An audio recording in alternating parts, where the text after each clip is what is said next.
Hello friends, welcome to the all in one exam. तो friends, आज के नए सेशन में हम लेके आए हैं बेस्ट क्वेश्चन 100 बेस्ट क्वेश्चन जो हर एग्जाम में पूछे जा चुके हैं। तो चलिए शुरू करते हैं। 100 क्वेश्चन फटाफट से देख लीजिए, वन लाइनर है। देखिए फ्रेंड्स, पहला नंबर क्वेश्चन है, भूगोल के लिए जियोग्राफिका शब्द का प्रयोग सर्वप्रथम किसने किया था? ये हो जाएगा इरेटोस्थनीज ने। दूसरा देख लीजिए, मेट्रोलॉजिया नामक पुस्तक की रचना किसने की थी? तो अरस्तु ने। मेट्रोलॉजिया नामक पुस्तक की रचना किसने की थी? तो अरस्तु ने। तीसरा है, बादलों की दिशा एवं गति को मापने वाला यंत्र क्या कहलाता है? तो नेफोस्कोप। बादलों की दिशा एवं गति को मापने वाला यंत्र क्या कहलाता है? नेफोस्कोप।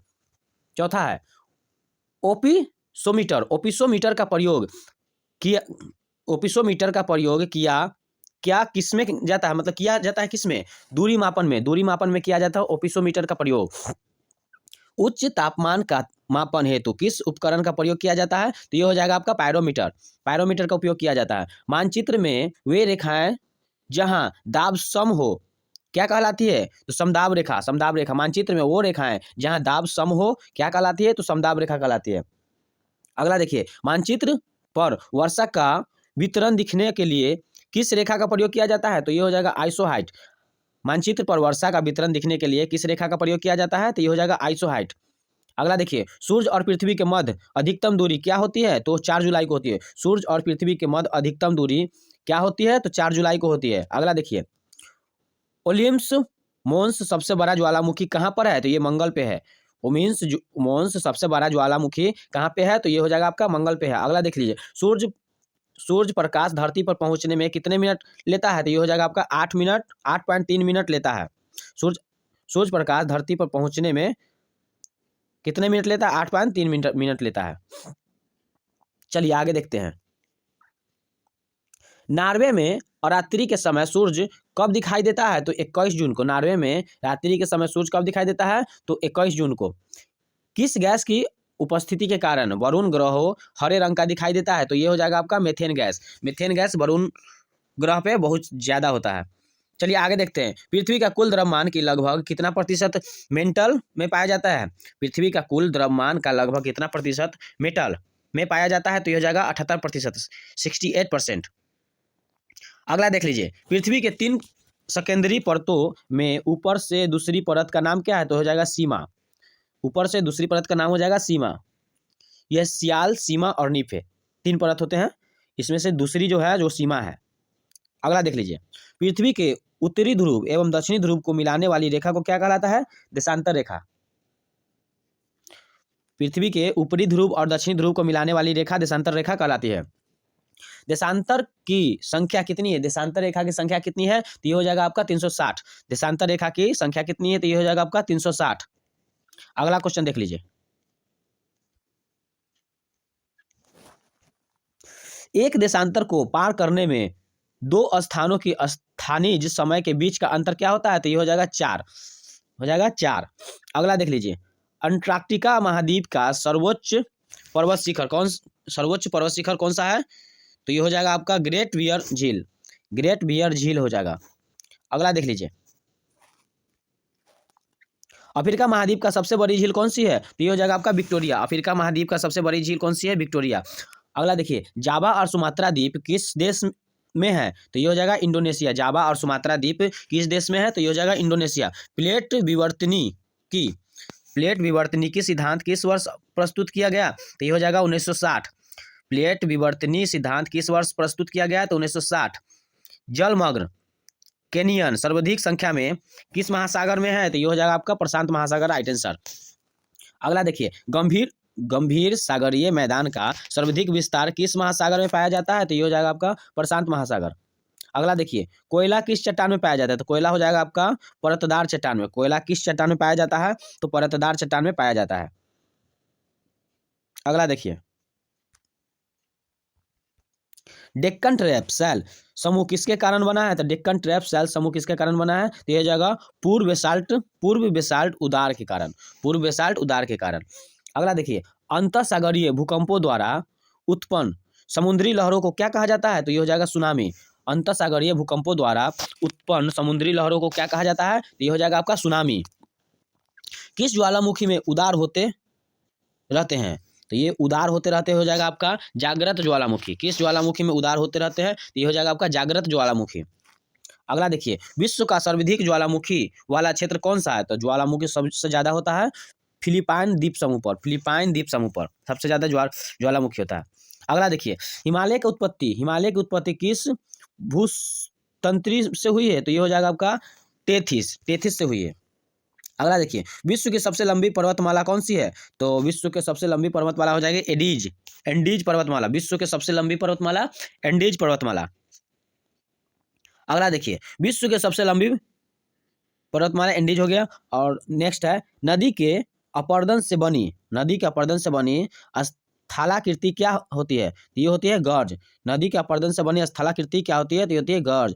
अगला देखिए, लेपिज किस क्षेत्र से संबंधित स्थलाकृति है? तो ये हो जाएगा कास्ट से संबंधित है। अगला देखिए, मेघ गर्जन वायुमंडल के किस परत में होता है? तो ये हो जाएगा क्षोभ मंडल में। मेघ गर्जन वायुमंडल के किस परत में होता है? तो क्षोभ मंडल में। अगला क्वेश्चन देखिए, संचार उपग्रह किस वायुमंडल स्तर में स्थित होता है? तो ये हो जाएगा आपका आयन मंडल। संचार उपग्रह किस वायुमंडल स्तर में होता है? तो आयन मंडल में होता है। अगला देख लीजिए, व्यापारिक पवनें कहाँ से चलती है? तो व्यापारिक पवनें चलती है उपोषण उच्च दाब से। अगला देखिए, प्रति चक्रवात किस क्षेत्र से कम उत्पन्न होती है? तो प्रति चक्रवात तो हो जाएगा आपका भूमध्य रेखीय क्षेत्र से उत्पन्न होती है। अगला देखिए, विश्व में वार्षिक वर्षा का औसत कितना है? तो वार्षिक वर्षा का औसत हो जाएगा 10 सेंटीमीटर। विश्व में वार्षिक वर्षा का औसत कितना है? तो 100 सेंटीमीटर होता है। वार्षिक वर्षा 100 सेंटीमीटर होता है। चलिए आगे देखते हैं, विश्व का सबसे बड़ी मीठे जल की झील कौन सी है? तो ये हो जाएगा आपका विक्टोरिया, जो बहुत ही मीठे झील है। अगला देखिए, विनु फॉस्फेन जल प्रपात किस देश में स्थित है? तो हो जाएगा ये नॉर्वे में। विनु फॉस्फेन जल प्रपात किस देश में स्थित है? तो नॉर्वे में। अगला देख लीजिए, स्टॉकहोम और गोडेनबर्ग के मध्य स्थित नहर का क्या नाम है? तो ये हो जाएगा आपका गोटा। स्टॉकहोम और गोडेनबर्ग के मध्य स्थित नहर का क्या नाम है? तो ये हो जाएगा गोटा। अगला देखिए, स्प्रूस फर तथा चीर मुख्य रूप से कहाँ पाए जाते हैं? तो ये हो जाएगा आपका टेंगा वनों में। चलिए आगे देखते हैं, देखिए अगला क्वेश्चन, साइबेरिया क्षेत्र में समशीतोष्ण कोणधारी वन को किस नाम से जाना जाता है? तो ये हो जाएगा आपका टैंगा के नाम से जाना जाता है। अगला देखिए, विश्व का सबसे छोटी महासागर कौन सी है? तो छोटी महासागर हो जाएगा आपका आर्कटिक महासागर। महासागरों का सर्वाधिक गहराई कितनी है? तो महासागरों का सर्वाधिक गहराई कितनी है? तो ये हो जाएगा मीटर में 11,033 मीटर, महासागरों की सर्वाधिक गहराई। अगला देखिए, हिमबोल्ट जलधारा किस तट के पास बहती है? तो हिमबोल्ट जलधारा हो जाएगा आपका दक्षिण अमेरिका के पश्चिमी तट में बहती है। अगला देखिए, किस द्वीप के द्वारा अगुलहास जलधारा 2 भागों में विभक्त हो जाती है? मेडागास्कर में विभक्त हो जाती है। अगला देखिए, एल नीनो इफेक्ट किसके साथ घनिष्ठ रूप से संबंधित है? तो एल नीनो हो जाएगा आपका विषुवतीय प्रतिधारा के साथ घनिष्ठ हो जाती है। अगला देखिए, विश्व में सबसे ऊंचा ज्वार कहाँ आता है? तो विश्व में सबसे ऊंचा ज्वार आता है भंडी की खाड़ी में आता है सबसे ऊंचा ज्वार। नेक्स्ट क्वेश्चन, महासागरों में उठने वाले ज्वार भाटा का क्या कारण है? तो ये हो जाएगा चंद्रमा का प्रभाव इसका कारण है। अगला देखिए, ज्वार भाटा की उत्पत्ति के संबंध में प्रगामी तरंग सिद्धांत का प्रतिपादन किसने किया था? ये हो जाएगा आपका विलियम बेबेल ने किया था। चलिए आगे देखते हैं, कैस्पियन सागर में कौन सी नदी गिरती है? तो कैस्पियन सागर में हो जाएगा आपका बोल्गा नदी गिरती है। अगला क्वेश्चन, दक्षिणी अमेरिका का सबसे बड़ी नदी कौन सी है? तो ये हो जाएगा अमेजन। 1 लाइनर क्वेश्चन है दोस्तों, बहुत ही बेस्ट और हर एग्जाम में पूछा गया प्रीवियस क्वेश्चन है ये। चलिए आगे देखते हैं, हैम्बर्ग किस नदी के मुहाने पर स्थित है? तो ये हो जाएगा एलब के मुहाने पर स्थित है। हैम्बर्ग किस नदी के मुहाने पर स्थित है? तो ये हो जाएगा एलब। अगला देखिए, रोम इटली नगर किस नदी के किनारे बसा हुआ है? तो रोम हो जाएगा टाइबर नदी के किनारे। रोम जो है टाइबर नदी के किनारे बसा हुआ है। अगला क्वेश्चन, बुडापेस्ट शहर किस नदी के किनारे स्थित है? तो ये हो जाएगा आपका डेन्यूब। बुडापेस्ट शहर किस नदी के किनारे स्थित है? तो ये हो जाएगा डेन्यूब। अगला देख लीजिए, प्रवाल भित्ति की उत्पत्ति से संबंधित भू अवतलन सिद्धांत की प्रतिपादन किसने किया था? तो ये हो जाएगा आपका डार्विन ने किया था। नेक्स्ट देख लीजिए, कौन सा सागर प्रवाल की उत्पत्ति के लिए उपयुक्त होता है? तो ये हो जाएगा आपका उष्णकटिबंधीय महासागर। कौन सा सागर प्रवाल की उत्पत्ति के लिए उपयुक्त होता है? तो उष्णकटिबंधीय महासागर। अगला देखिए, महासागरीय जल की कितनी सर्वाधिक लवणता पाई जाती है? तो ये हो जाएगा आपका 35 डिग्री अक्षांश के निकट। महासागरीय जल की कितनी सर्वाधिक लवणता पाई जाती है? तो ये हो जाएगा आपका 35 डिग्री अक्षांश के निकट। अगला देख लीजिए, कहाँ पर भूमध्य सागरीय जलवायु नहीं पाई जाती है? तो ये हो जाएगा आपका बोलीविया में। कहाँ पर भूमध्य सागरीय जलवायु नहीं पाई जाती है? तो ये हो जाएगा बोलीविया में। अगला देखिए, भूमध्य सागरीय प्रदेश को क्या कहा जाता है? तो ये हो जाएगा आपका मध्यशील प्रदेश, उद्यमशील प्रदेश। भूमध्य सागरीय प्रदेश को क्या कहा जाता है? तो उद्यमशील प्रदेश कहा जाता है। अगला क्वेश्चन देखिए, दक्षिण पूर्वी एशियाई की अधिकांश देश किस प्राकृतिक प्रदेश के अंतर्गत आते हैं? तो ये हो जाएगा आपका मानसूनी प्रदेश के अंतर्गत आते हैं। अगला क्वेश्चन देख लीजिए, 62 नंबर क्वेश्चन है, किस प्राकृतिक प्रदेश में सबसे अधिक दैनिक तापमान पाया जाता है? तो ये हो जाएगा उष्ण मरुस्थलीय प्रदेश में तापमान पाया जाता है। चलिए आगे देखते हैं, किस प्राकृतिक प्रदेश में शीतकालीन वर्षा होती है? तो शीतकालीन वर्षा होती है आपका भूमध्य सागरीय में। शीतकालीन वर्षा होती है भूमध्य सागरीय में। अगला देखिए, कौन सा प्राकृतिक प्रदेश सालों भर हिमाच्छादित रहता है? तो हिमाच्छादित रहता है टुंडा प्रदेश। कौन सा प्राकृतिक प्रदेश सालों भर हिमाच्छादित रहता है? तो हो जाएगा ये टुंडा प्रदेश। अगला क्वेश्चन, विश्व में सर्वाधिक आलू कहाँ पैदा होता है? तो सर्वाधिक आलू पैदा होता है रूस में। विश्व में सर्वाधिक आलू कहाँ पैदा होता है? तो ये हो जाएगा आपका रूस में। अगला देखिए, ऑस्ट्रेलिया में गेहूं के फॉर्म कहाँ केंद्रित है? तो गेहूं के फॉर्म हो जाएगा न्यू साउथ वेल्स में गेहूं का केंद्र है। अगला देखिए, विश्व के सबसे बड़ा चाय उत्पादक देश कौन सा है? तो चाय उत्पादक देश है भारत। विश्व का सबसे बड़ा चाय उत्पादक देश है भारत। अगला देखिए, जैतून किस विस्तृत क्षेत्र में उगाया जाता है? तो जैतून हो जाएगा आपका फ्रांस में। जैतून किस विस्तृत क्षेत्र में उगाया जाता है? तो फ्रांस में। विश्व के सबसे बड़ा लौंग उत्पादक देश कौन सा है? तो लौंग हो जाएगा जंजीबार में विश्व का सबसे बड़ा लौंग उत्पादक देश है जंजीबार। बसंतकालीन गेहूं की खेती कहाँ की जाती है? तो बसंतकालीन गेहूं हो जाएगा रूस और कनाडा में। बसंतकालीन गेहूं की खेती कहाँ की जाती है? तो रूस और कनाडा में। अगला देखिए, बागानी कृषि का प्रमुख विशेषता क्या है? तो बागानी कृषि का प्रमुख विशेषता हो जाएगा एक फसली उत्पादन। अगला देखिए, लद्दाख चलवासी कृषि किस देश से संबंधित है? लद्दाख चलवासी कृषि किस देश से संबंधित है? तो हो जाएगा मलेशिया से संबंधित है। अगला देखिए, विश्व में निकिल का सबसे बड़ा निर्यातक देश कौन सा है? तो निर्यातक देश हो जाएगा कनाडा। विश्व में निकिल का सबसे बड़ा निर्यातक देश हो जाएगा कनाडा। अगला देखिए, मेसाबी रेंज किससे संबंधित है? तो मेसाबी हो जाएगा लौह अयस्क से। मेसाबी रेंज किससे संबंधित है? तो लौह अयस्क से। अगला क्वेश्चन, विश्व में चांदी का सबसे बड़ा उत्पादक कौन है? तो चांदी का सबसे बड़ा उत्पादक हो जाएगा मैक्सिको सबसे बड़ा उत्पादक है। चलिए आगे देखते हैं,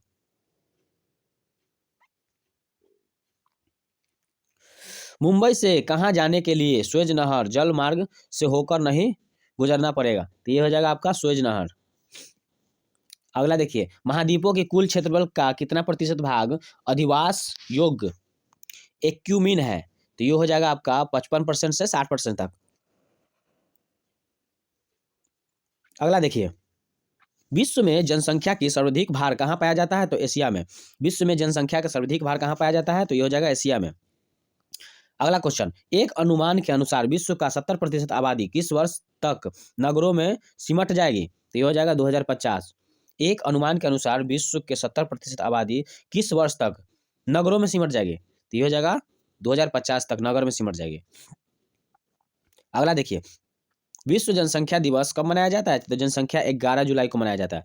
जनसंख्या दिवस 11 जुलाई को मनाया जाता है। अगला देखिए, एशिया में मातृ मृत्यु दर किस देश में उच्चतम है? तो ये हो जाएगा बांग्लादेश में। एशिया में मातृ मृत्यु दर किस देश में उच्चतम है? तो बांग्लादेश में है। अगला देखिए, न्यूनतम जनसंख्या घनत्व वाला महाद्वीप कौन सा है? न्यूनतम जनसंख्या घनत्व वाला महाद्वीप हो जाएगा ऑस्ट्रेलिया महाद्वीप। अगला देखिए, 2025 ईस्वी में विश्व के अनुमानित जनसंख्या क्या होगी? तो ये हो जाएगा 8.0 अरब, 8.0 अरब जनसंख्या हो जाएगी 2025 तक। चलिए अगला क्वेश्चन देख लीजिए, विश्व के किस महाद्वीप में आदिम जातियां का सर्वाधिक जनसंख्या पाई जाती है? तो ये हो जाएगा आदिम जातियां अफ्रीका। विश्व में किस महाद्वीप में आदिम जातियां का सर्वाधिक जनसंख्या पाई जाती है? तो ये हो जाएगा अफ्रीका महाद्वीप में। चलिए आगे देखते हैं, किस जनजाति के लोग सर्वभक्षी की श्रेणी में आते हैं? तो बुशमैन की जनजाति के लोग सर्वभक्षी के श्रेणी में आते हैं। अगला क्वेश्चन, न्यूजीलैंड के निवासियों को किस नाम से जाना जाता है? तो न्यूजीलैंड के निवासी को जाना जाता है किवीज के नाम से, किवीज के नाम से जाना जाता है। अगला क्वेश्चन देख लीजिए,